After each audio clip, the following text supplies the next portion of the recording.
Habari yako, naitwa Dr. Damaki, mmiliki wa Song'wa Traditional Clinic, kituo cha tiba asili kinachotibu kwa kutumia mimea asili. Watu wengi wameathirika na magonjwa kujirudia mara kwa mara, ni kwa sababu wameacha kwenye tiba mama. Tunapozungumza tiba asili tunazungumzia tiba mama, ndio mzazi wa tiba katika afya ya mwanadamu. Tunapozungumza tiba asili ndio tiba pekee iliyoanza kuwepo tangu mwanadamu ameweza kuwepo duniani. Maana yake kwamba ndiye mzazi wa tiba yoyote unaifahamu.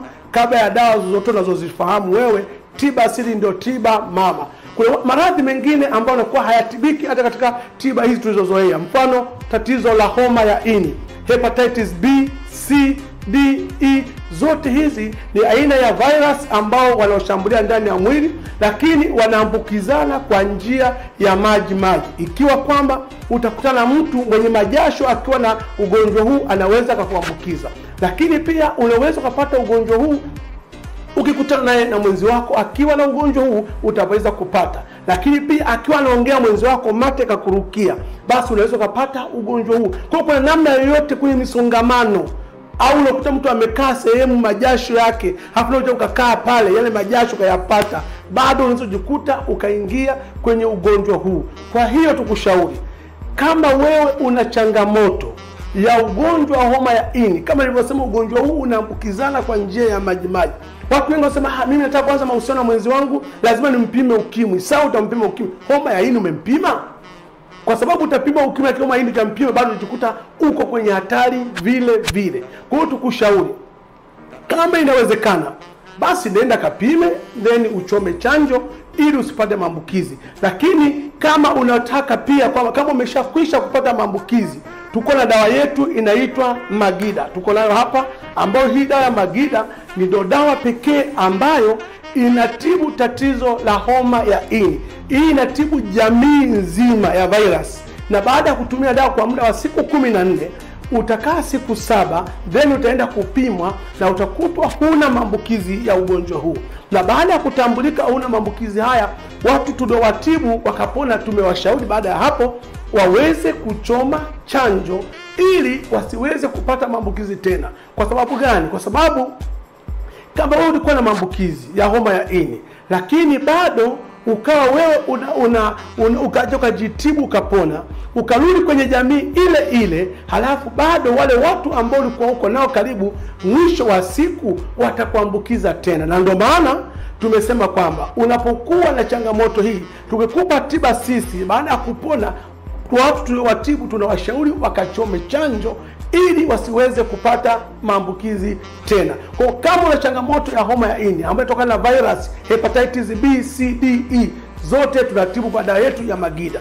Lakini homa ya ini pia iko ya aina ya pili ambayo inatokana na lifestyle.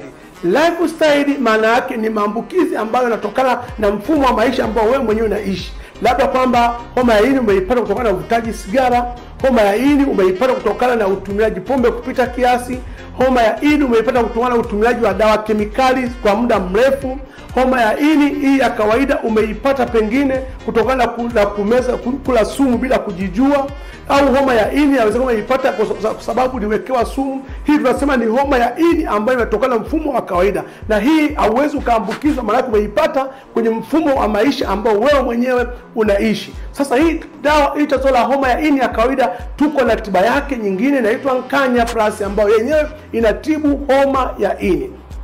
Hii tunasema ni ya kawaida. Lakini ile ambayo imetokana na virus, tunayo inaitwa Magida ambayo ndio inatibu homa ya ini itokanayo na virus ambayo ni hepatitis B. Kwa hiyo sasa basi tukushauri, kama una changamoto ya tatizo hili, iwe homa ya ini ya kawaida au ya hepatitis, basi uweze kufika kwenye kituo chetu, utapata tiba ambayo ya kupona na si kutuliza au kuendelea kutumia dawa za kuendelea kupunguza makali tu bila kuondoa tatizo. Watu wengi wamedanganyika.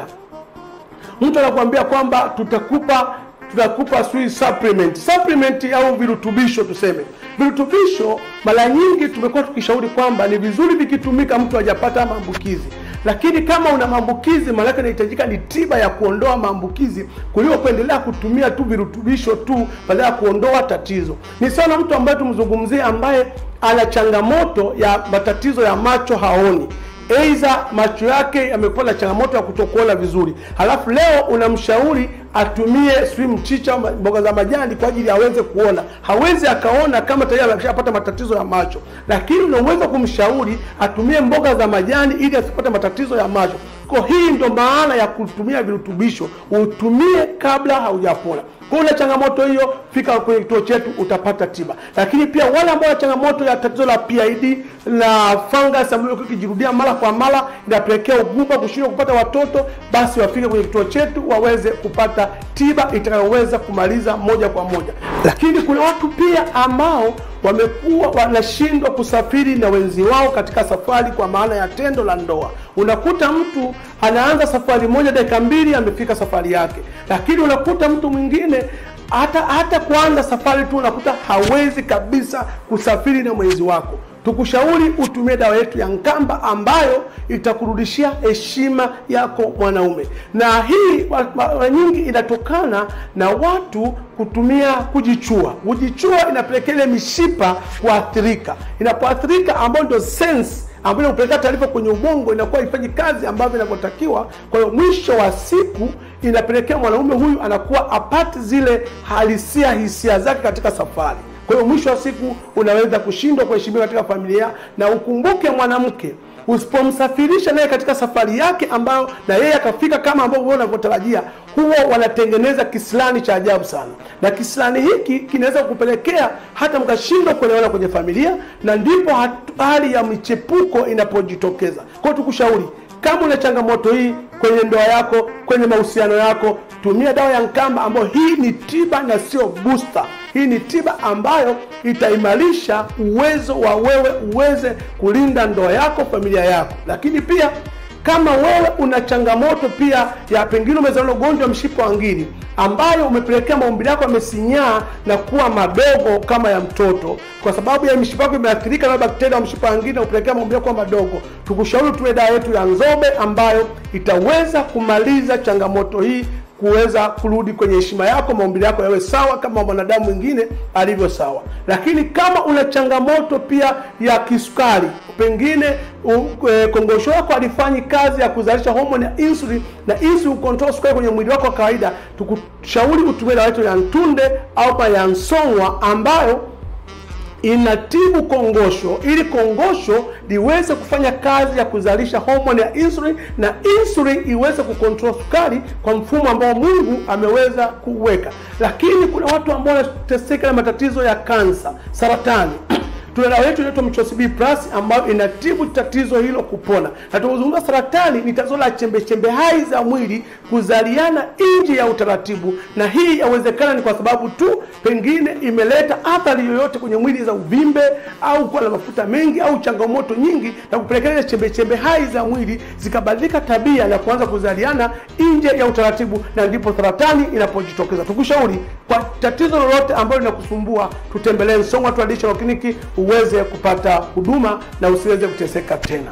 Kwa msaada na ushauri, tutembelee kwenye website yetu au kwenye mtandao wetu wa kijamii kama unavyoziona pale, ili uweze kupata tiba itakayoweza kumaliza tatizo na si kutuliza. Afya yako jukumu letu.